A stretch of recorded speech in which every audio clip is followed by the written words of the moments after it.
we had a lot of other stuff on the show this morning, especially talking about King County Council and their budget there, affordable housing, big win for the people out in Skyway, and the rest of the county as well, and some of the city budget discussion.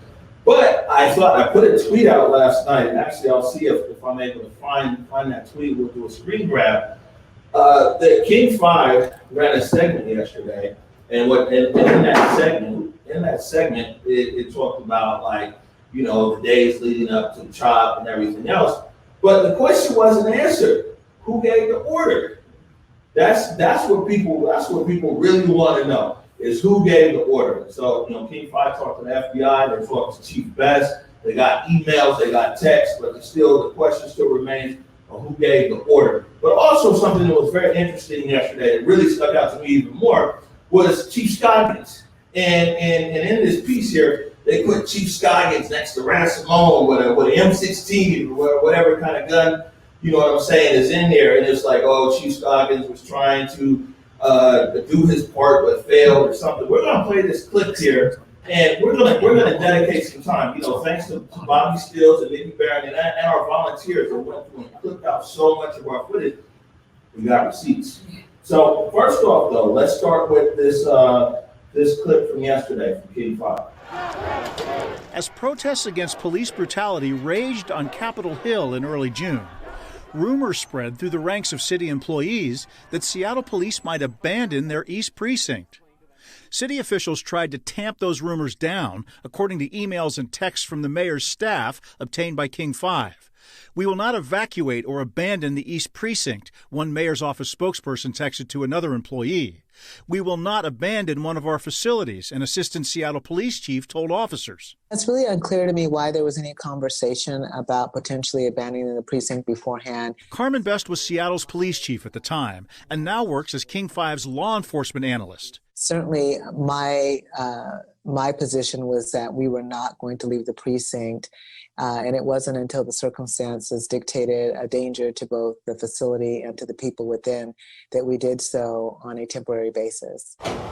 Seattle police moved sensitive equipment out of the precinct on June 8th, the same day the mayor's office removed a protective perimeter in the city blocks around the East Precinct. Subsequent to that, it became very difficult to get back into the facility safely. That gave protesters an opening to form the Capitol Hill Organized Protest Zone, or CHOP. I watch what's happening in your city from South Florida. I'm in shock that you would say this is a peaceful protest, said one citizen, one of hundreds of emails, writing the mayor after Seattle's cop-free zone made national news. The Seattle City Council will come to order. Some Seattle City Council members had openly questioned whether police were overstating threats against the East Precinct to justify what the council saw as heavy-handed police tactics. For the first time, texts show those same concerns also came from the office of Governor Jay Inslee. Governor's office is speaking with our delegation. They don't believe the intel around the East Precinct. Is it possible to have the FBI confirm? Mayor Durkin's chief of staff said in a text. The Seattle FBI later said there were credible threats against the police precinct. Was there a threat against that precinct? Is that what your FBI office believed? There were indications back there that there were multiple threats to the East Precinct as well as to other locations and law enforcement entities within the Seattle area. Once Seattle police abandoned the CHOP, officers rarely came back in. East Precinct, they disabled the door lock so they can't be locked, said one text after a group broke into the police precinct. The job of securing the building fell not to police, but to the fire department and Chief Harold Scoggins. And Chief Scoggins relied on one of the self-styled armed security chiefs at the CHOP, hip-hop artist Raz Simone. Raz, I just got word that 4 people just broke the door at SPD and entered the building, said a Scoggins text. A way to keep SPD out of the space is secure that building during the protest. Can you guys work with us on that? There weren't the level of leaders there that we could effectively negotiate with. Best says handing security over to Simone and others did not work. You should know, leaving the precinct was not my decision. Best made this announcement days after the evacuation, shifting the spotlight for the decision-making to the mayor. Emails show the mayor's office was blindsided by Best's comments and worked to contain the fallout. Emails show the mayor's staff literally crossed the chief's name out of attempts to show unity between the mayor and chief in press releases after Best's surprise announcement. How divided were you when it came to losing that precinct? I think initially things were moving very quickly, but ultimately we had a conversation about the need to have the officers return to the precinct. And at the end of the day, the mayor did agree. Seattle Police Chief Carmen Best eventually resigned her position. 3 weeks at the Chop Cop Free Zone further divided the nation, and it upended a city that's still trying to figure out how to handle public protests and police reform. Chris Ingalls, King 5 News. All right, so this right here, which is interesting to me, is because it's all that access right there, and Chief Best works at King 5. Like, can't nobody say, like, who gave the order to evacuate? Also, which is interesting in this story, is you hear the Federal Bureau of Investigation, the representative saying there was indications of a threat. It's like indications of shoplifting. Like, is there a threat or was there not a threat? You know, and then you put this fire chief there and you put him side to side with somebody who's carrying this gun, and it's like, oh, leaked text messages. Let me tell you something. Let me just hop in the time machine here, and share something here with the general public. The fact that Chief Scoggins, and this is disingenuous that you just want to put a picture of Chief Scoggins there next to Ras Simone. Chief Scoggins, as well as Mami Hara, as well as Sam Zimbabwe, carried the city's water. They carried the water for the city. They walked down there every day, whether you agree with them or not. Those were the people who was on the ground every single day. And Chief, and the funny thing is this isn't exclusive. We streamed the meetings. Go on in YouTube right now and put Chief Scoggins Converge in YouTube. These were all very open meetings there. You see what I'm saying? What Chief Scoggins and other city employees were doing there was streamed to the public. So it's not exclusive found information or anything else like that. And so I really think it's just crap, to be honest with you, crap. This other stuff is just cop talk. You know, oh, I didn't do this. FBI says indications. Chief Best says this and this.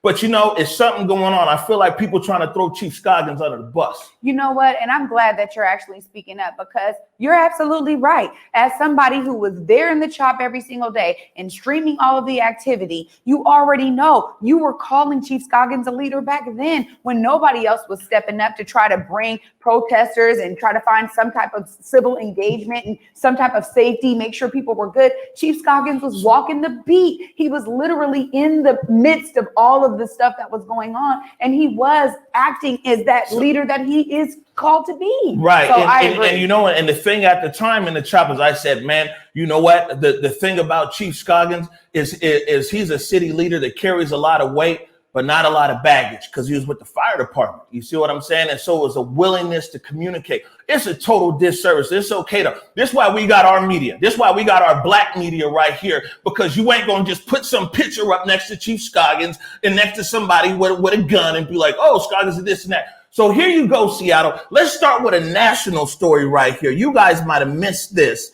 You might have missed this, but guess what? ABC News Nightline did. Like this one with Harold Scoggins, the chief of the Seattle Fire Department, who seemed to meet some of the protesters' demands. Requiring body-worn cameras, recording at protest.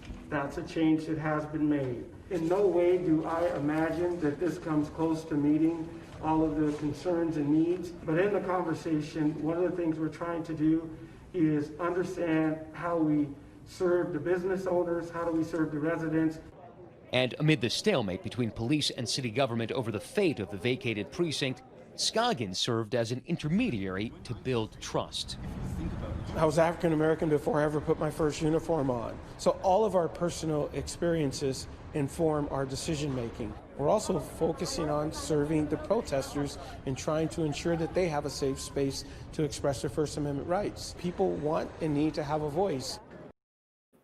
So that was Chief Scoggins. That's ABC News Nightline, which to the whole world showed Chief Scoggins meeting with people there in the CHOP. And also in that meeting, we're getting ready to show you an extended version of it. In that meeting was the CHOP security, business owners, and residents. It's disingenuous to put our chief up there with, oh, it's Ras Simone, it's this and that. It's disingenuous.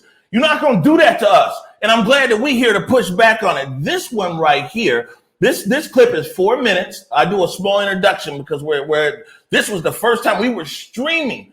Chief Scoggins came to us, as well as the community came to Converge and said, can you guys stream what's happening here? So it's amazing that it's just now undercover and finding emails or whatever. This was streamed to the public in real time. This is Chief Scoggins right here. He's addressing a group, and actually all kinds of people are in here. There's security people in here. I think Raz Simone is in here. There's business owners in there. There's residents in here. And you'll find in this clip, when you see this clip, Chief Scoggins is carrying the city's water. And you'll see in this clip is Chief Scoggins, is Mommy Hara, Sam Zimbabwe from SDOT. And all the things that Chief Scoggins is in there reading is coming from City Hall. All these things. You know what I'm saying? King Fi should be talking about trying to get this man a medal.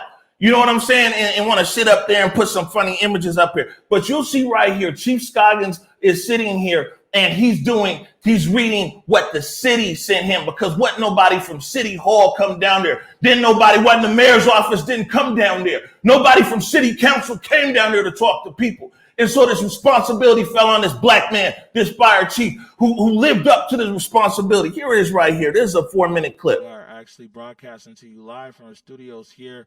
And I don't know, it's the CHAZ, it's the CHOP. I think we got some experts over here today who also might be able to let us know. It's a rapidly changing, fluid environment here on Capitol Hill. But just tell you guys briefly what's going on here, and I'll pass it over to Chief Scoggins.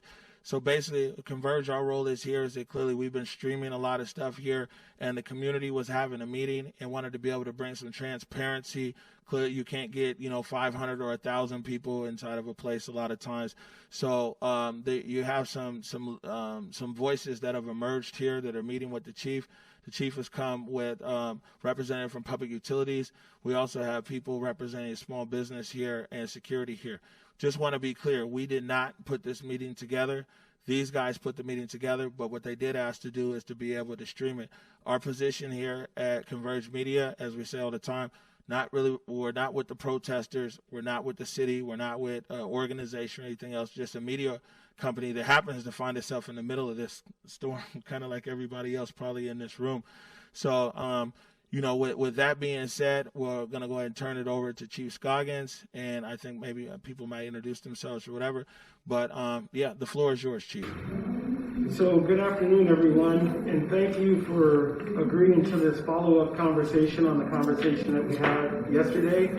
And as people may see, we're all wearing masks. It's a reminder that we are in the middle of a pandemic, and that's really important that we stop the spread of COVID-19. And I will do a plug, and I will let you know that we have 2 community testing sites open, one on Aurora and one in Soto, where anyone that's in the community can get tested. And all you have to do is go to seattle.gov/COVID-19. But that's why we're all wearing masks. It's very important. So we'll do a round of introductions, and then we'll get grounded a bit in the conversations from yesterday, and then we'll figure out how we move forward today. But I'll just cover the highlights of some of the things that have already been done. Additional resources and more transparency in officer discipline. There's a paragraph that ties to that, and you guys will have a copy of that. Review of SPD crowd management policies. There's a paragraph tied to that, and you guys will have that. Ban the use of tear gas and less lethal as crowd control management tactics unless in life-threatening situations. You'll have copies of that, and then we can talk about that. The National Guard has now been redeployed. I talked about that yesterday, so they are now gone. No filing of criminal charges against the protesters. There's a paragraph tied to that one also. Preserve the CHOP. And yesterday it was a different name, but I'll just commonly refer to it as 12th and Pine in the general vicinity. Additional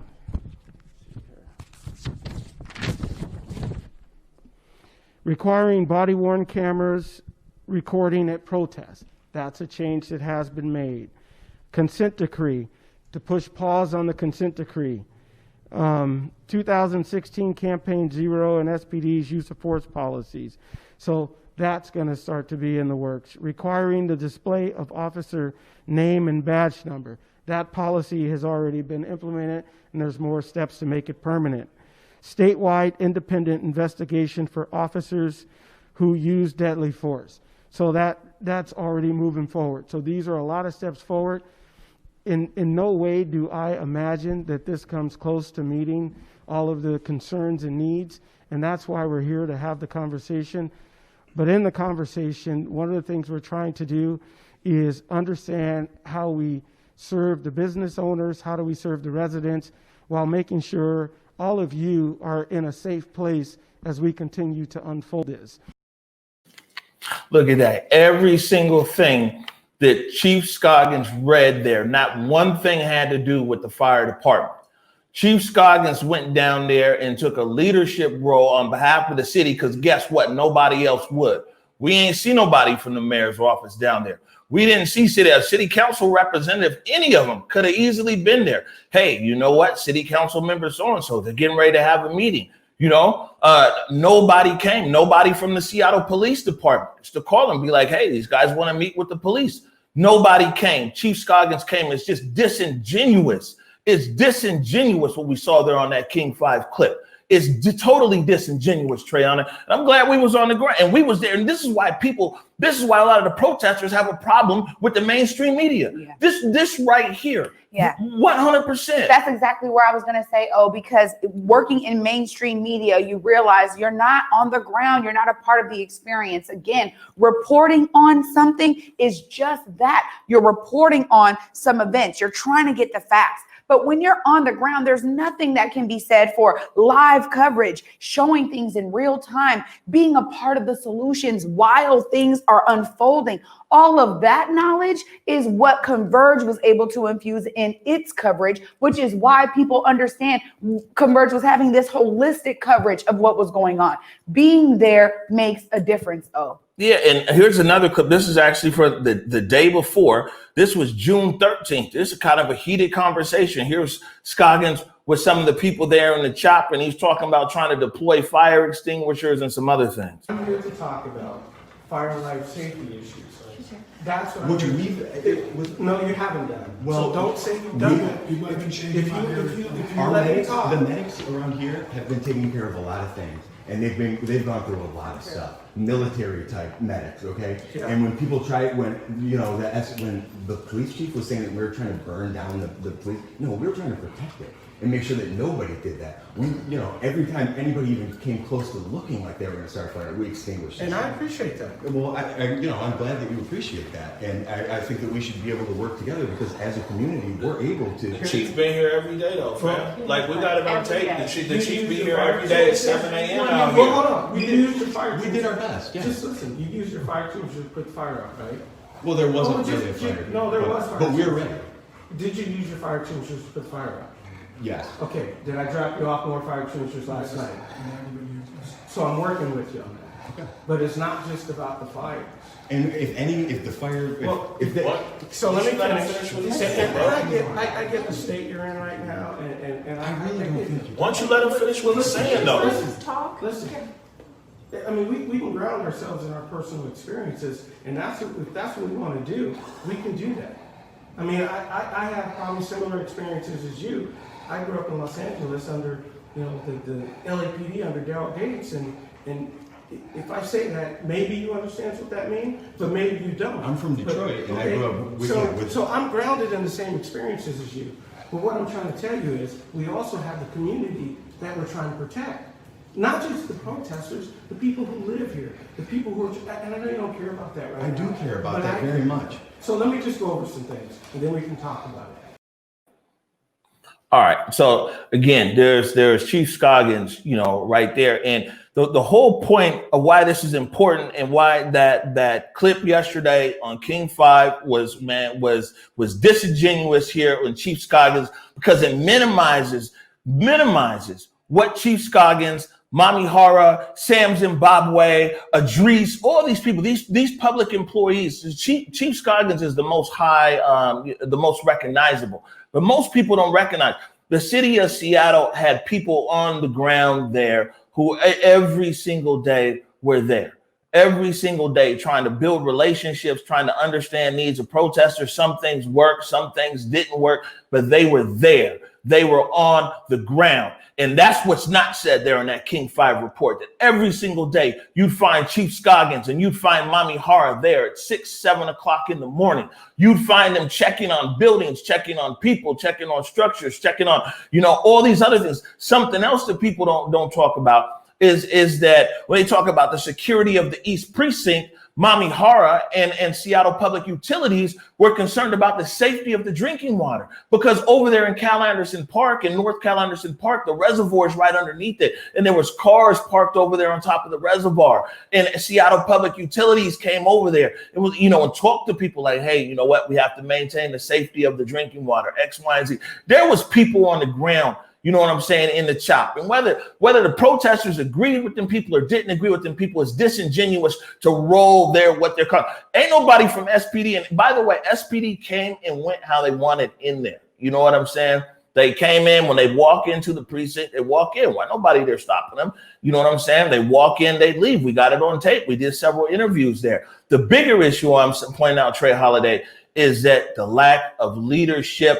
And they the city of Seattle clearly put the load on Chief Scoggins' shoulders, and he carried the load. And it's unfortunate that the city released a statement yesterday to King 5, and they should really be trying to uplift Chief. You know what I'm saying? Yeah, clearly. I'll say this. You got to recognize the leaders when you have them and where you have them. When you see somebody stepping up to the plate like this, I agree with you. I don't understand why the city would say a statement that allowed King 5 to kind of use it in that way and then pair him up and make it seem as if all he was doing was like secretly talking to Raz and connecting with like this like, uniform CHOP security. That's not what was happening. And again, I'll say this. I think that when we talk about the sensationalism of news and of major media and why so many people on the ground and living things in real life and in real time don't always connect to these major media stories is because, again, they dig for the sensationalism. They found that text message and they thought, let's build a story based off of this text message. Sensationalism. Sensationalism. And that's what it is. You know what I'm saying? They could have just glossed over that one. Oh, here's a text message. Or you know what? You could have came to the people who really got the receipts, the people who was really there. And like I said, you can put in Chief Scoggins, Converge Media on YouTube and see the full length. This was streamed live to the world back in June. So when they're sitting there talking about exclusive text messages found, communications or what, it was streamed live. ABC Nightline did a special on June 18th on Chief Scoggins. Like, this isn't new news that's out there, but how can we sensationalize? And again, what access to emails, access to text messages, access to the FBI, access to Chief Best, and they come back with no answer for who gave the order to evacuate the precinct. Yeah. And why is that important? Why is that important? That's important for the family of Antonio Mays Jr.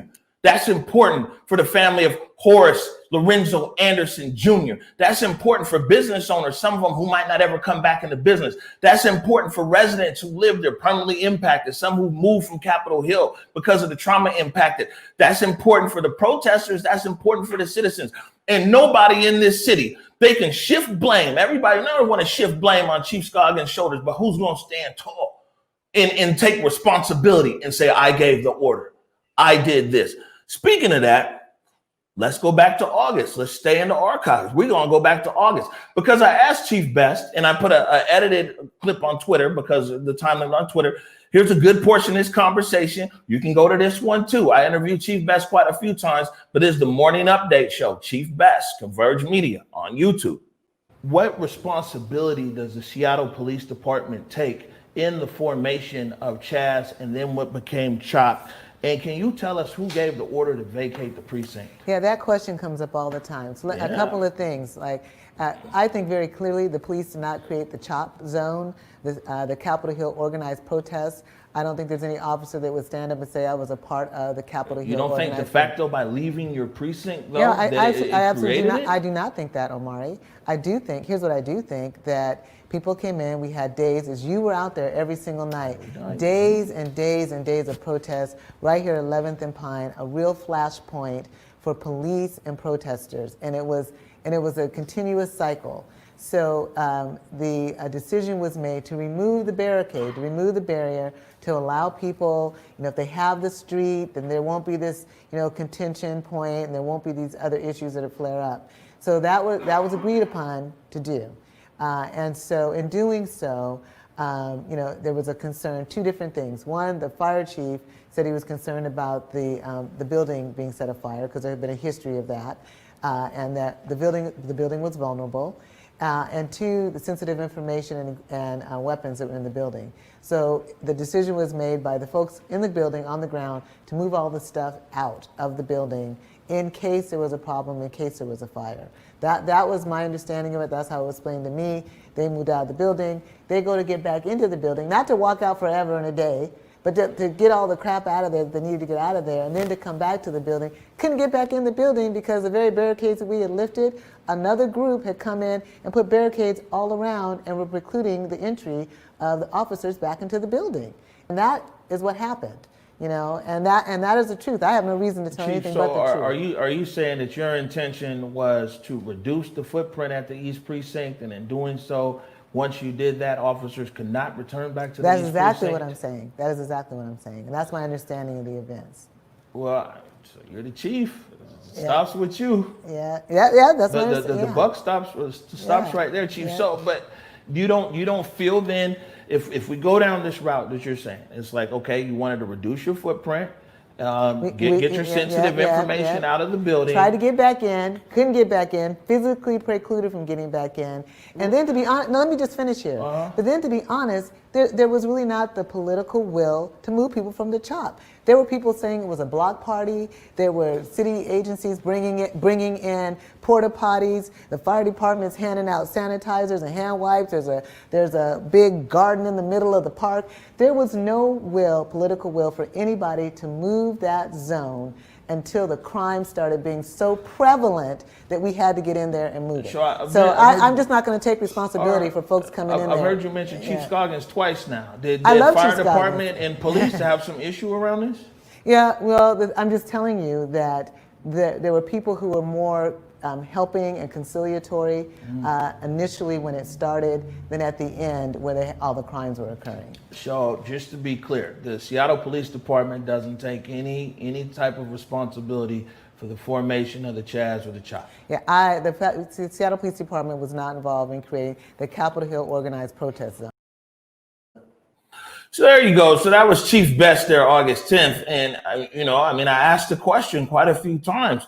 I'm like, well, you guys at Seattle Police, you guys don't take any responsibility for leaving and then this vacuum being filled by the CHAZ and the CHOP. And Chief Best there on quite a few occasions said they don't take no responsibility. Also in this interview, you watched the full interview there, I asked again, who gave the order? It sounds like, and somebody put a comment up there, there's some mutiny in the ranks.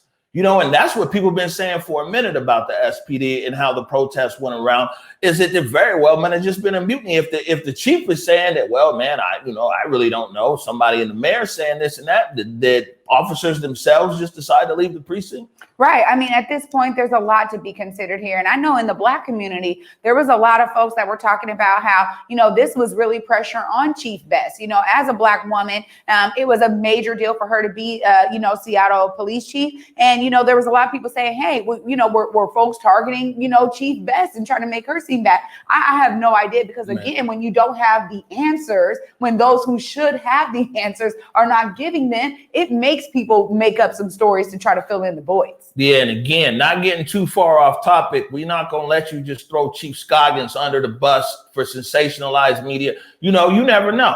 Scoggins' thing is Health One is cracking. People like Health One. This could be coordinated effort to try to throw some shade on Chief Scoggins and his Health One program. It's greasy down here. City politics and media and everything else. Just wanted to show you guys because, we keep all the receipts here at Converge. And man, I invite you to go through the thousands of hours now or whatever of footage and everything else.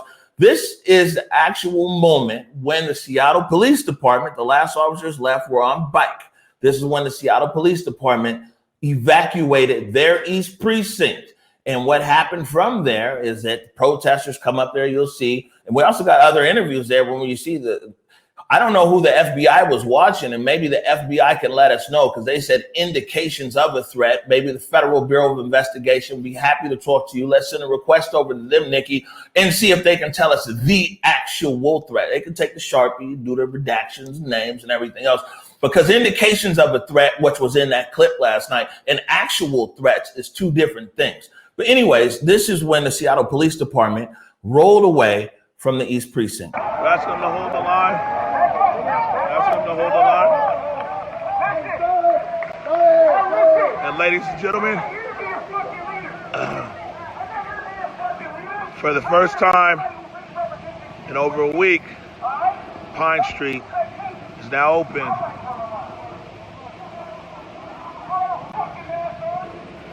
Pine Street is open. The police have cleared the way. The lieutenant is at the top of the hill. Here now we finally get a closer look at the East Precinct. We can see that it's boarded up. We see chain link fence around it. It says no trespassing. Now, definitely don't think that anybody was being disingenuous when they said it's not being abandoned. But my friends, looks abandoned. We see the SWAT vehicles over here, special weapons and tactics. These guys are loading onto their vehicles, and it looks like they're getting ready to head out over here on 12th Avenue. We see a bicyclist now. He's coming down. Are you coming down? You'd be the first person to cross Pine Street. There it is. There's the first two people right here to cross Pine Street and 12th in over a week. There it is. These are the first people to cross by this. Here's the East Precinct right here. As the protesters now head east. They're heading east past the East Precinct.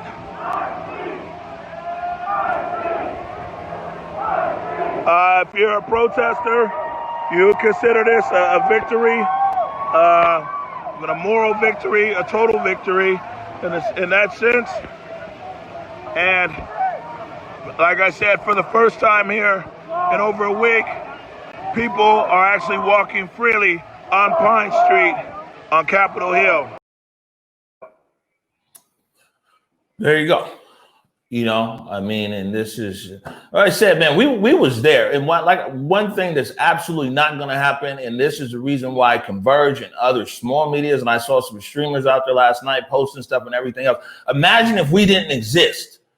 Imagine if Converge Media didn't exist. This narrative they want to toss out there about Chief Scoggins would just be the narrative. And, you know, I invite people, I don't say this often during the show, share this episode. Share this episode with people. Get the word out there. Don't let somebody sit up there and just here's a picture of Chief Scoggins, here's Raz with a gun, and minimize this man's efforts to that. Minimize his career. Minimize his dedication to the city of Seattle. You know what? When the city called for leaders, Chief Scoggins stepped up, went down there. You know what I'm saying? Most of that stuff that he dealt with had nothing to do with fire. But guess what? Wouldn't nobody else come? Mommy Horror showed up. Sam Zimbabwe showed up. We ain't see nobody from the mayor's office. We ain't see no city council members down there. So you know what? If you're going to tell the story, tell the whole story. If you need archive footage, come talk to Converge. You need eyewitnesses, Bobby Steels is available. But you know what? You're not going to throw our black fire chief underneath the fire truck and don't think we ain't going to push back on it.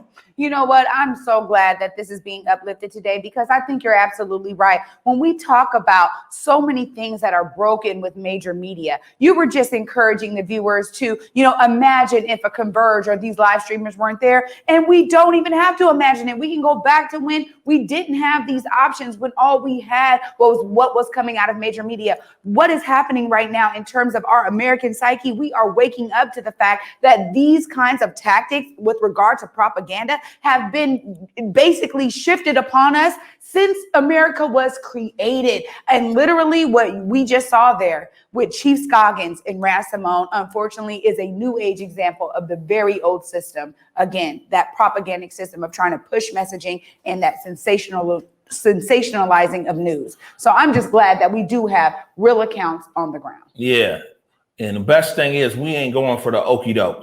you know? And again, we're not going to let you push some narrative about this man, about his efforts down there and Chief Scoggins' efforts and everything else. We're not going to let you create some kind of new narrative in the city that Chief Scoggins was some nefarious character who's X1. He was down there. And again, all this stuff was streamed live in June.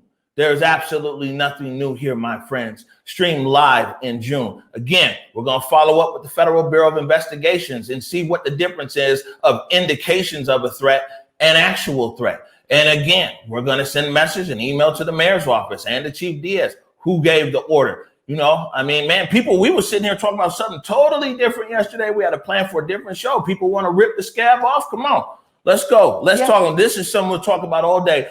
And you just know this. Converge Media, we not going to run and hide, especially when it comes to this, man, shedding some light on the truth of events. And any other media that's out there, if you're going to go and replay this story about CHAZ and CHOP, everything else, come talk to us. Yeah. We got footage for you. We talk to you all day.